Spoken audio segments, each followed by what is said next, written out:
বাঁচাও, কে কোথায় আসো গো? বাঁচাও আমারে, ওই পিশাচে আমারে মেরে ফেলবে, মেরে ফেলবে আমারে।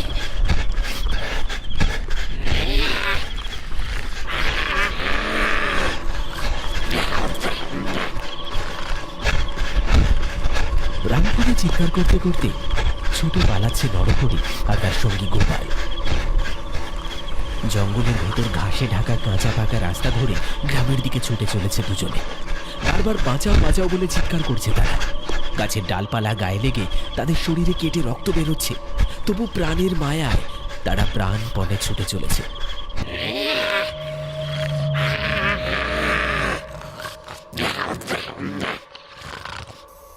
বাঁচাও, কে কোথায় আসো? বাঁচাও আমাদের, বাঁচাও গো। তাদের পিছনে ঘাসে ঢাকা রাস্তা দিয়ে 4 হাত পায়ে হেঁটে আসছে এক অদ্ভুত মূর্তি, যা দেখে মনে হচ্ছে যেন নরকের কোনো ভয়ঙ্কর জীব। ছুটতে ছুটতে নরহরি আর গোপাল একটা বড় শিমুল গাছের পাশে এসে হাঁপাতে হাঁপাতে দাঁড়িয়ে পড়ল। তাদের পাগুলো যেন আর চলছে না, বুকটা ফেটে শ্বাস বেরোচ্ছে, আর তারা তারা ভয়ে পিছনে তাকাচ্ছে।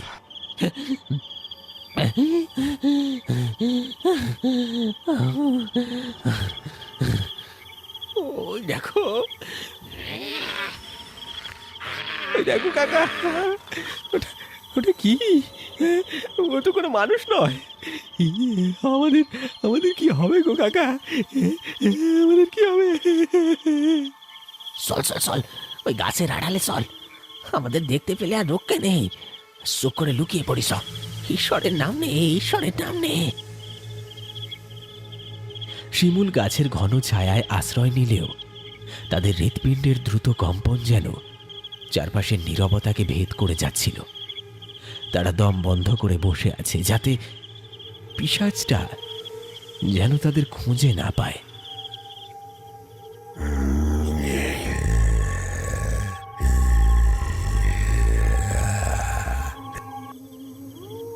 কোথায় পালাবি তোরা? তোদের ঠিক খুঁজে বার করব,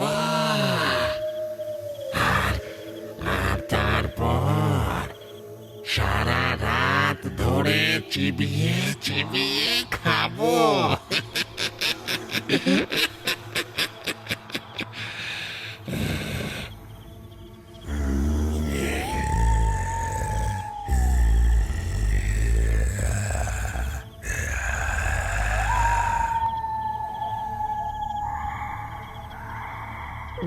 ওটা ওটা বোধহয় চলে গেল কাকা।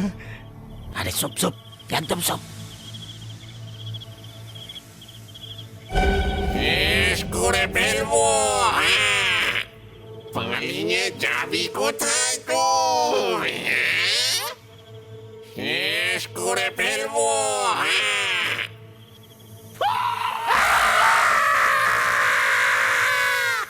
গোপাল আতঙ্কে লাফিয়ে ওঠে। সে দেখল পিশাচটি নরহরিকে চেপে ধরেছে। নরহরির চিৎকার স্তব্ধ হয়ে আসছে। কাকা কাকা কাকা কাকা! গোপাল কোনো কিছু বোঝার আগে পিশাচটি নরহরিকে তার তীক্ষ্ণ নখ এবং ধারালো দাঁত দিয়ে ক্ষত বিক্ষত করতে শুরু করল।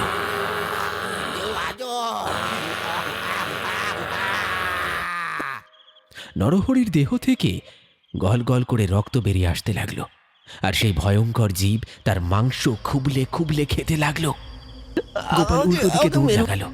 জঙ্গল ভেদ করে এসে পাগলের মতো ছুটছে। নরহরি কাকাকে চোখের সামনে এভাবে মরতে দেখে গোপাল দিক বিদিক জ্ঞানশূন্য হয়ে দৌড়াতে শুরু করলো। তার কানে তখন ভেসে আসছে পিশাচটার লোমহর্ষক গর্জন আর জীবনের শব্দ।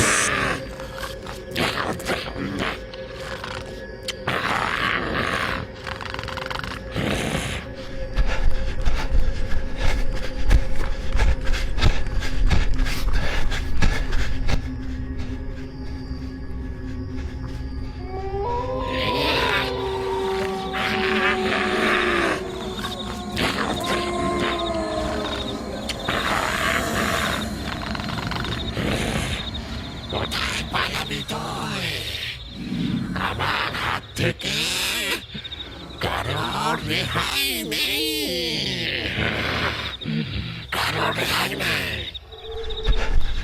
গোপাল তখন কেবল নিজের প্রাণ বাঁচানোর জন্য ছুটছে। তার মনে কোনো আশা নেই, কেবল একটা চিন্তা, পালাতে হবে তাকে, পালাতে হবে। গোপাল যখন মাঠের প্রান্তে পৌঁছলো তখন হঠাৎই আকাশে বিদ্যুৎ চমকালো, আর সেই আলোয় দেখা গেল ঠিক তার সামনে দাঁড়িয়ে আছে সেই নরকের পিশাচ। গোপালের দৌড় থমকে গেল।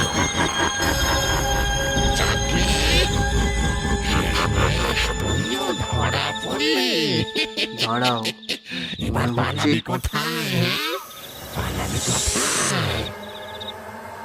করুণ আর্তনাদ করার সুযোগ পেল না গোপাল। মুহূর্তের মধ্যে সেই পিশাচ শক্তিশালী হাতে গোপালের পা ধরে উপরে তুলে ধরল। উল্টো হয়ে শূন্যে ঝুলে আছে গোপাল, তার হাত থেকে রক্ত চুইয়ে পড়ছে, আর পিশাচটি ধীরে ধীরে তার ভয়ঙ্কর লম্বা মুখটা খুলল। তাতে তাতে ধারালো দাঁতের শাড়ি। পিশাচটি তার লম্বা চোয়াল দিয়ে গোপালের মাথাটা কামড়ে ধরল।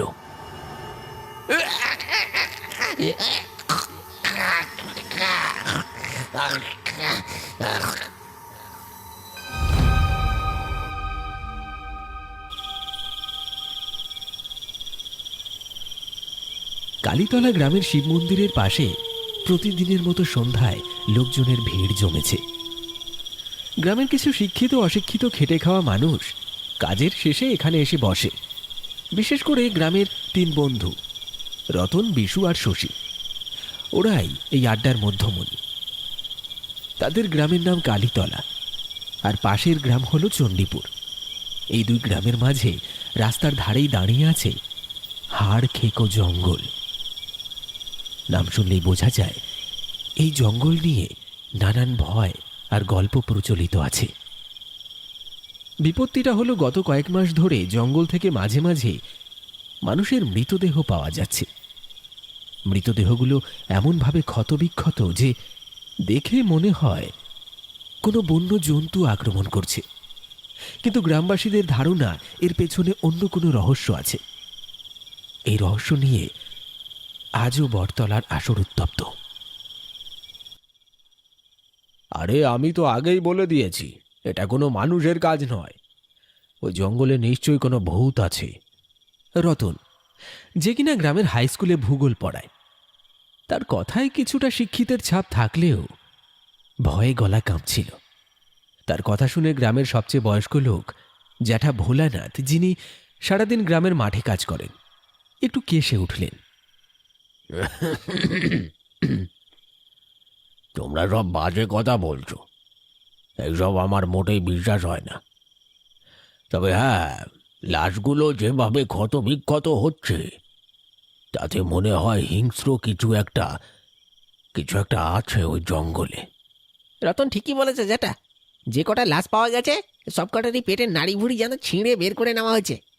এত নৃশংসভাবে কেউ খুন করতে পারে না গো। বিশু পেশায় একজন রাজমিস্ত্রি। তার শরীর বলিষ্ঠ হলেও ভয়ে তার কপালে বিন্দু বিন্দু ঘাম জমছে। হ্যাঁ জ্যাঠা, এই কথাটা আমারও মনে এসেছে। তাই বলছি, যতদিন না এর কিনারা হচ্ছে, কেউ যেন একা একা রাতের বেলায় ওই জঙ্গলের পথ দিয়ে না যায়, বিশেষ করে রাত 8টার পর। শশী গ্রামের একজন ছোট ব্যবসায়ী। সে তার কথার শেষে সবার দিকেই একটা সতর্ক দৃষ্টিতে তাকাল। জ্যাঠা ভোলানাথ তাদের কথা শুনে চিন্তিত হয়ে বললেন,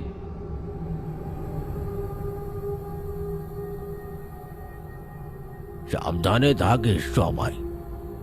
জঙ্গলটা এখন সত্যি শয়তানদের আড্ডা হয়েছে। সবাই যখন এই আলোচনায় মশগুল, তখন হঠাৎ অপূর্ব নামের এক যুবক সেখানে এসে হাজির হল। অপূর্ব একজন ডাক্তারের কম্পাউন্ডার, বয়স ওই 22-23 বছর। রে অপূর্ব, এত রাতে কোথায় গিয়েছিলি? আর বলবেন না জ্যাঠা, চণ্ডীপুরের এক বাড়িতে রোগী দেখতে গিয়েছিলাম। কি মর্মান্তিক ব্যাপার, তাই ফিরতে দেরি হয়ে গেল। কেন রে বাবা, কি হয়েছে? আসলে ওই গ্রামে গড় ধরে 10-12 বছরের ছেলেটা ওই হাড়খেকো জঙ্গলের পাশে খেলা করতে করতে জঙ্গলের ভেতর ঢুকে পড়েছিল। তারপর গ্রামবাসীরা ছেলেটাকে অজ্ঞান অবস্থায় খুঁজে পায়। ছেলেটার একটা হাত কিসে যেন কামড়ে ছিঁড়ে নিয়েছে। উফ, কি অবস্থা!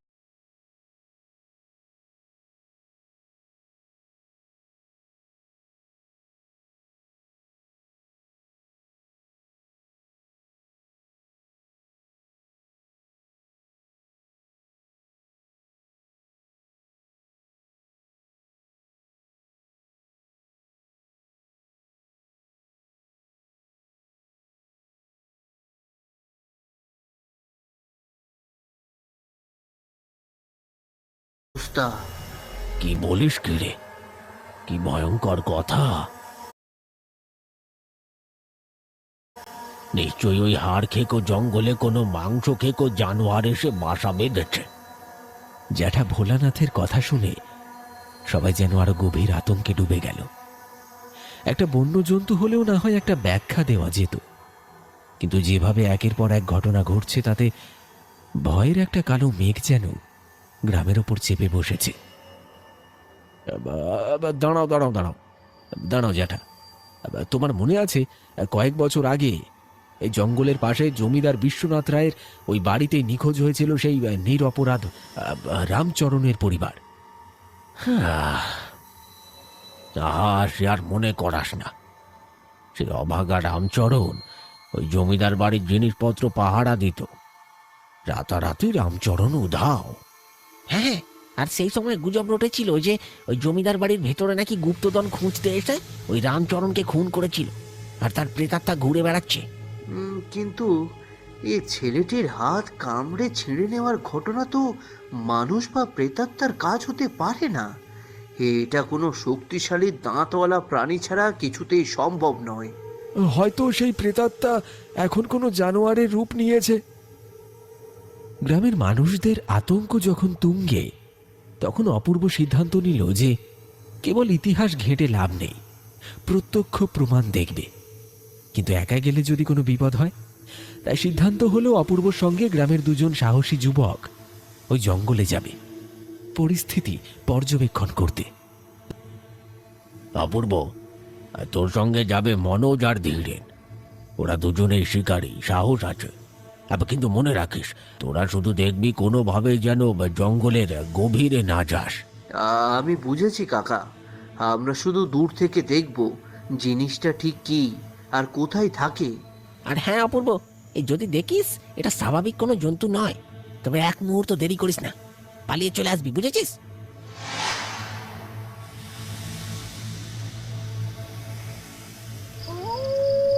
তিনজন সাবধানে জঙ্গলের ভেতর হাঁটছে। অপূর্ব টর্চের আলোয় ঘন ঝোপ আর গাছপালা দেখছে। অদ্ভুত চাপা গোঙানির শব্দ বাতাসে ভেসে আসছে।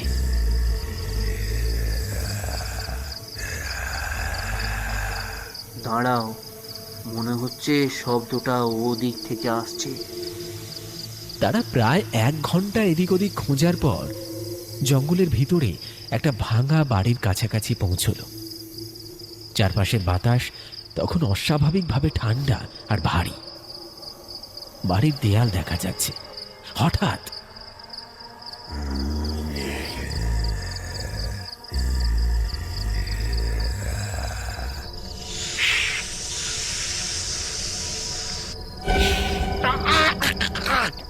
ওরে বাবারে, কিসে কামড়ালো রে?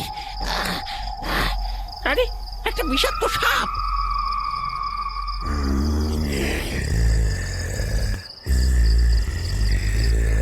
মনোজ যখন ধীরেনের পায়ের বাঁধন দিচ্ছে, তখন অপূর্ব দূর থেকে দেখল একটা বৃহদাকার কালো ছায়ামূর্তি দ্রুত তাদের দিকে এগিয়ে আসছে।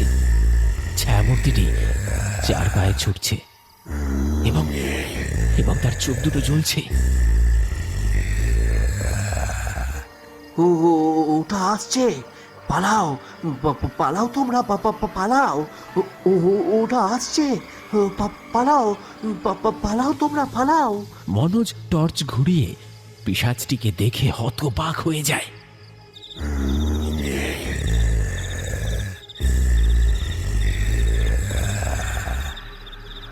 কি রে বাবা, এ তো পিশাচ! ধরতে পারলে কাঁচা চিবিয়ে খাবে।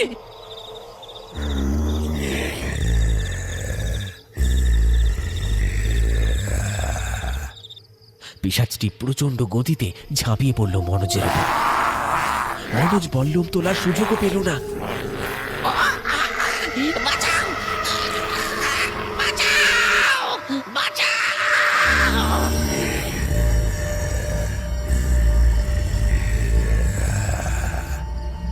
পিশাচটি মুহূর্তের মধ্যে মনোজকে শক্তিশালী নখ দিয়ে টেনে নিয়ে গেল গভীর অন্ধকারে। তারপর কেবল ছেঁড়া আর চিবনোর বিভৎস শব্দ ভেসে এলো।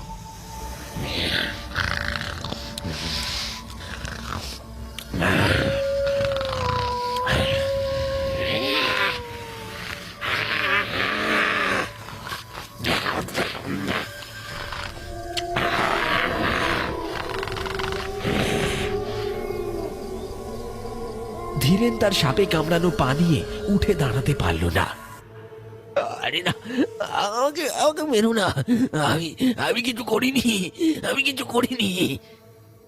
তোরা আমায় মারতে এসেছিলিস, তোদের রক্ত খাবো, রক্ত।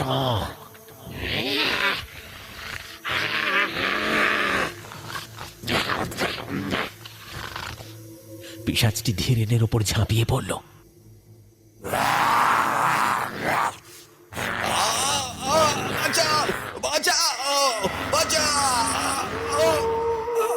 চাপা গোঙানি আর হাড় ভাঙার শব্দে জঙ্গল কেঁপে উঠল।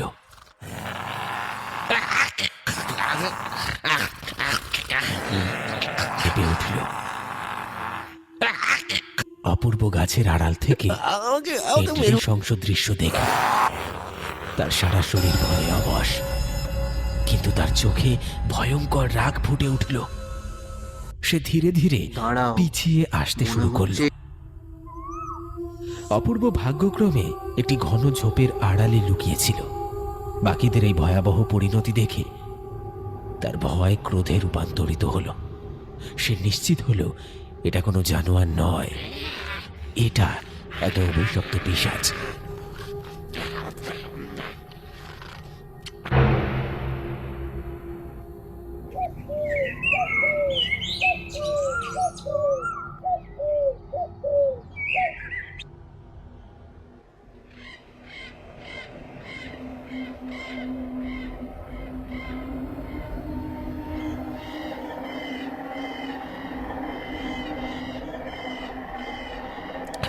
কিরে অপূর্ব, মনোজ আর ধীরেন কোথায়?